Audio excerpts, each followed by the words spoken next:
ఔషధాలు, fertilisers, chemical ఇండస్ట్రీకి equipment supply చేసే ఇండియాస్ టాప్ కంపెనీ. మన దేశంలో మాత్రమే కాకుండా విదేశాలలో కూడా ఈ కంపెనీ ప్రోడక్ట్స్కి ఉంది మంచి డిమాండ్. గత 2 సంవత్సరాల్లో 165% లాభాన్ని సంపాదించి ఇచ్చిన ఈ కంపెనీలో మీరు కూడా ఇన్వెస్ట్మెంట్ పెట్టాలనుకుంటున్నారా? దాని గురించి పూర్తి సమాచారం కోసం ఈ వీడియోని ఎండ్ వరకు చూడండి. నమస్కారం, నేను Abhishek Ramappa. Standard glass lining technology limited అనే కంపెనీ ఐపీఓకి వెళ్తుంది. ఈ కంపెనీ మూల బిజినెస్ ఏరియా అని చూసుకుంటే తెలంగాణలో ఎక్కువగా ఇది మ్యానుఫ్యాక్చర్ అనేది చేస్తుంది. ఓవరాల్ ఇండియా అలానే ఎక్స్పోర్ట్ కూడా చేస్తుంది. యూరోపియన్ కంట్రీస్, మిడిల్ ఈస్ట్ ఇలాంటి కంట్రీస్ కి ఎక్స్పోర్ట్ కూడా చేస్తుంది. So head quartered in Telangana అన్నది ఈ కంపెనీ యొక్క హైలైట్ అని చెప్పొచ్చు. అలానే ఈ కంపెనీ యొక్క బేసిక్ బిజినెస్ ఏంటి అనే క్వశ్చన్ మీకు ఉంటుంది. ఇది స్పెషలైజ్డ్ ఇంజనీరింగ్ ఎక్విప్మెంట్లను తయారు చేస్తుంది. ఎలాంటి సెక్టర్కి? ఫార్మా సెక్టర్, కెమికల్ సెక్టర్, అలానే ఆగ్రో కెమికల్ ఇండస్ట్రీలో కొన్ని ఎక్స్పెరిమెంట్ చేయాలి, కొన్ని మ్యానుఫ్యాక్చర్ చేయాలి, కొన్ని మిక్సింగ్లు ఉంటాయి. అంటే ఇప్పుడు ఫర్ ఎగ్జాంపుల్ అండి, ఒక మెడిసిన్ తయారు చేయాలంటే ఒక కెమికల్ కాంపోనెంట్ ఉంటే ఆ కెమికల్ని ఎంత రేషియోలో మిక్స్ చేయాలి, ఎలాంటి విధమైన హాని కాకూడదు, ఎలాంటి క్వాలిటీ కాంప్రమైజ్కి కూడా అవకాశం ఉండదు. సో ఇలా ఒక హై ప్రిసిషన్ పర్ఫెక్షన్ని ఎక్స్పెక్ట్ చేసే ఒక ఇండస్ట్రీలో ఈ కంపెనీ ప్రోడక్ట్లను తయారు చేస్తుంది. జస్ట్ అనలైజ్ చేయండి. ఫార్మా కంపెనీలు, కెమికల్ కంపెనీలు, ఆగ్రో కెమికల్స్ అని చూసుకుంటే ఫర్టిలైజర్స్ మనం వాడదాం కదా, మందులు, పురుగుల మందులు, ఇవన్నీ. సో ఇలాంటి ఒక సెక్టర్కి ఎప్పుడైనా డిమాండ్ తగ్గుతుందా?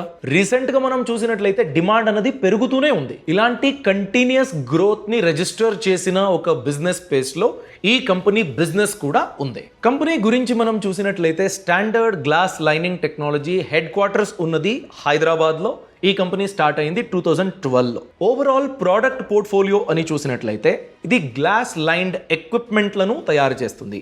దీంట్లో రియాక్టరు, స్టోరేజ్ ట్యాంకు, కాలమ్లు ఇవన్నీ ఉంటాయి. అలానే మిక్సర్ అండ్ అజిటేటర్ ఇంకో ప్రోడక్ట్ పోర్ట్ఫోలియో. దాంట్లో customised mixing solution for chemical processing. అంటే ఇవన్నీ అలానే చేయడానికి అవకాశం ఉండదు. ఒక చిన్న ప్రాబ్లం జరిగినా కూడా కంప్లీట్ బ్యాచ్ని డిస్కార్డ్ చేయాల్సి వస్తుంది. ఒకవేళ ఒక రియాక్టర్కో ఒక మషిన్కో డ్యామేజ్ అన్నది జరిగితే వాళ్ళకి, కంపెనీకి లక్షల్లో, కోట్లలో లాస్ అన్నది కలుగుతుంది. సో చాలా కేర్ఫుల్గా హ్యాండిల్ చేయాల్సిన ఇన్స్ట్రుమెంట్లు, అలాంటి బిజినెస్ ఇది. సో హీట్ ఎక్స్చేంజర్లు, అలానే యాక్సెసరీస్.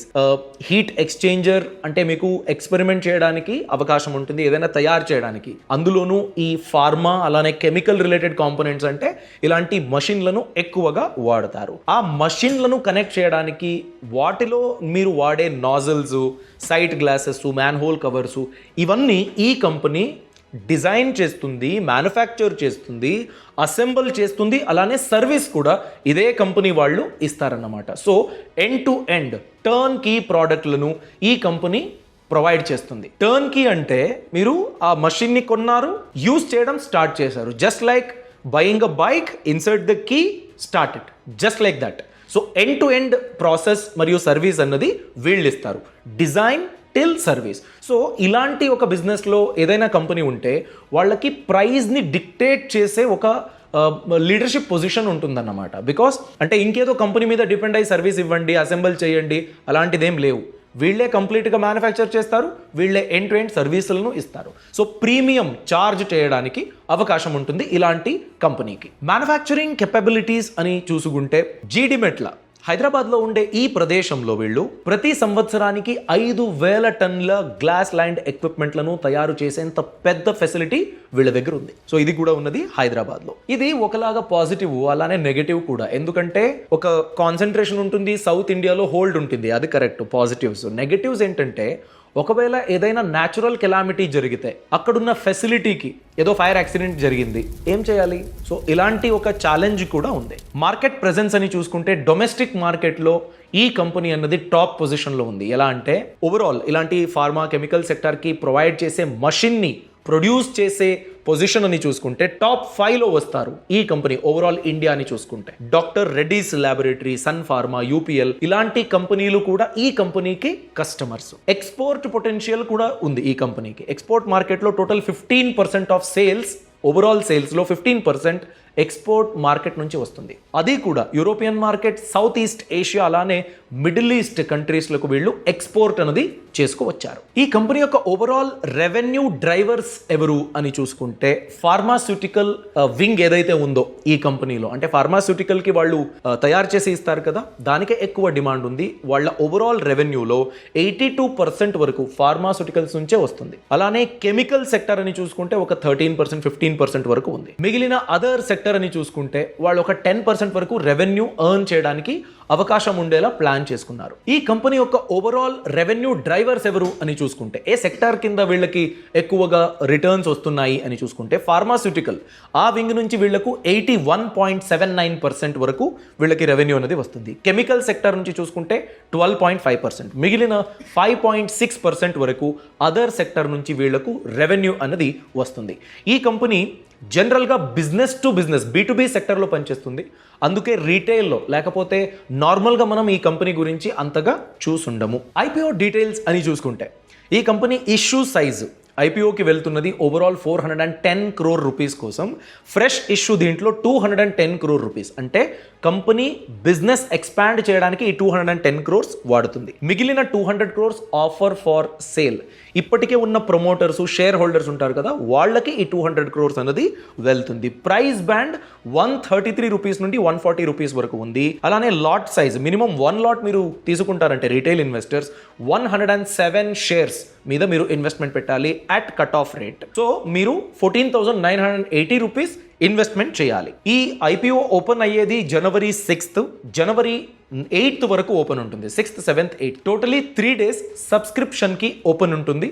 అలానే Jan 13th tentative listing date అని ఇచ్చారు. అన్ని అనుకున్నట్లు జరిగితే 13th లిస్ట్ అవుతుంది. ఈ డబ్బుతో టోటల్ 410 crores-లో 80 crores వర్కింగ్ క్యాపిటల్ రిక్వైర్మెంట్కి, అంటే ఆపరేషన్స్ ఇంకా ఎక్కువ అవ్వాలంటే కావాల్సిన ఫెసిలిటీస్లకు వాళ్ళు వాడుకుంటారు. 70 crore రూపీస్ డెట్ రీపేమెంట్, అంటే అప్పులను తిరిగి చెల్లించడానికి. కెపాసిటీ ఎక్స్పాన్షన్కి 50 crore రూపీస్, అంటే ఎక్కువ మ్యానుఫ్యాక్చర్ చేయడానికి కావాల్సిన టెక్నాలజీ, మషిన్, దాని మీద ఇన్వెస్ట్మెంట్ పెడతారు. మిగిలింది జనరల్ కార్పొరేట్ పర్పసెస్ అండి. ఫినాన్షియల్ పర్ఫార్మెన్స్ అని చూసినట్లయితే 2021లో వీళ్ళ రెవెన్యూ 350 crores ఉంది. నెక్స్ట్ ఇయర్ 2022కి 420 crores, 70 crore ఇంక్రీజ్. అలానే 23 ఎండ్కి 500 crores అయింది, almost 80 crore increase, good increase.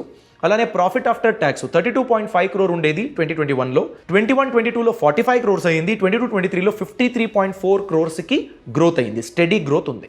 Net worth అని చూసుకున్నట్లయితే 2021లో 225 crores ఉండేది, 22లో 270 crores-కి గ్రోత్ అయ్యింది.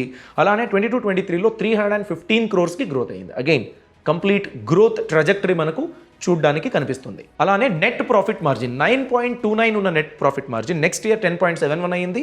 ఇప్పుడు 2023 అని చూసుకుంటే 10.68 వరకు ఒక స్టెబిలిటీ అన్నది ఉంది. డబుల్ డిజిట్ స్టెబిలిటీకి అది వచ్చింది నెట్ ప్రాఫిట్ మార్జిన్ అన్నది. కీ ఫినాన్షియల్ మెట్రిక్స్ అని చూసుకుంటే ఎర్నింగ్స్ పర్ షేర్ ప్రతి షేర్కి ఇప్పటి వరకు ట్రాక్ రికార్డ్ అని చూస్తే 6 రూపీస్ 25 పైసా ఎర్న్ చేసి ఇచ్చింది 22-23లో. Price to earning ratio, P ratio 22.4 ఉంది.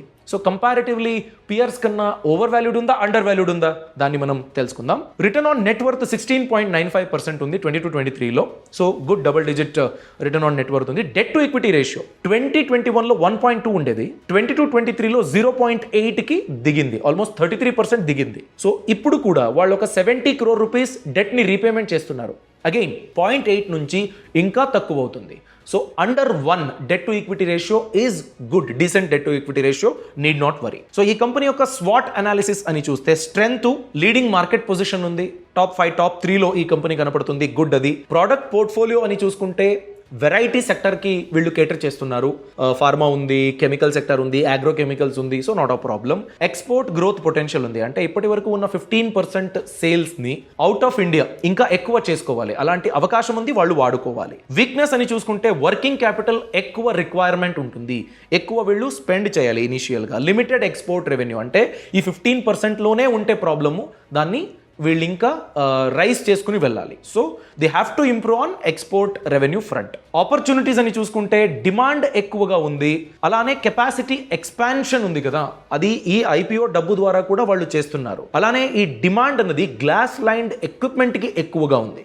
సో ఆ లీడర్షిప్ పొజిషన్ అన్నది, అలానే టర్న్ కీ ప్రోడక్ట్స్ అన్నది, అందులోనూ ఉండే వెరైటీస్ అన్నది వాళ్ళు ఇంకా నెక్స్ట్ లెవెల్కి తీసుకుని వెళ్తే డెఫినెట్లీ గ్రోత్ అవ్వడానికి అవకాశం ఉంది. బికాస్ ఇలాంటి సెక్టర్లో డిమాండే లేదప్ప, కంపెనీ లాస్ అయిపోయింది, అలాంటి సిచ్యువేషన్ ఉండవు.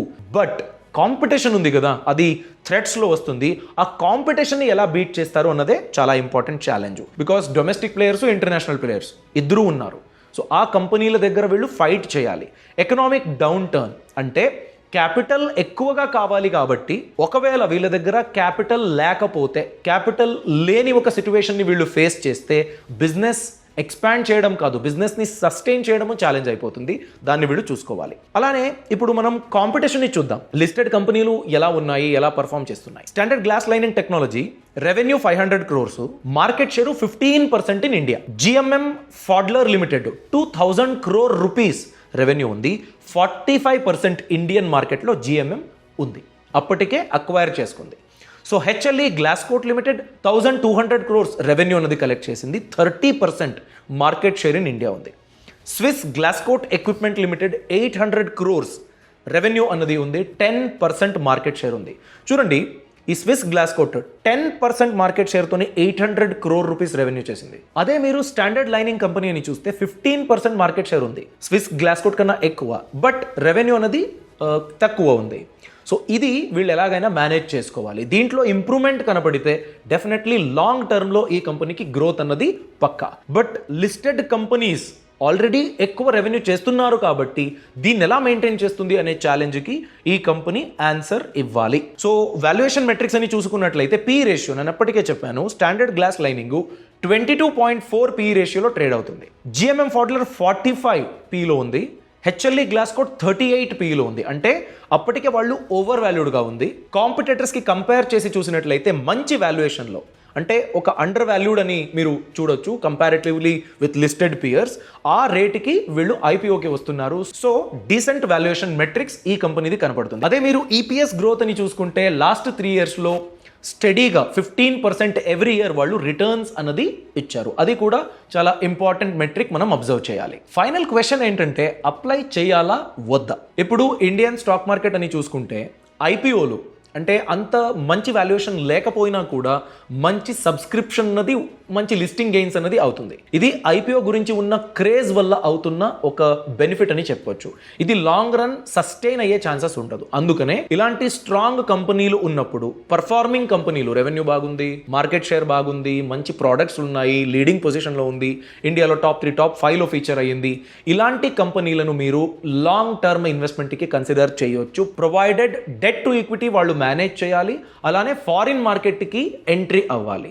సో 85% వరకు ఫార్మాస్యూటికల్ సెక్టార్ మీదనే ఉన్న డిపెండెన్సీని వాళ్ళు మేనేజ్ చేయడానికి అయితే డెఫినెట్లీ ఈ కంపెనీకి ఫ్యూచర్ అన్నది ఉంటుంది లాంగ్ రన్లో. సో మీరు కూడా ఒక ఇన్ఫార్మ్డ్ డిసిషన్ తీసుకోండి. మీ డ్యూ డిలిజెన్స్ తర్వాత మీ ఫైనల్ డెసిషన్ని తీసుకోండి. This is just for educational purposes. ఈ ఇన్ఫర్మేషన్ మీకు నచ్చినట్లయితే లైక్ చేయండి, మీ అభిప్రాయాన్ని కామెంట్ సెక్షన్లో పెట్టండి. అలానే ఇలాంటి వీడియోస్ ఇంకా మీకు కావాలంటే మన యూట్యూబ్ ఛానల్కి సబ్స్క్రైబ్ అవ్వండి. అలానే బెల్ ఐకాన్ తప్పకుండా క్లిక్ చేయండి.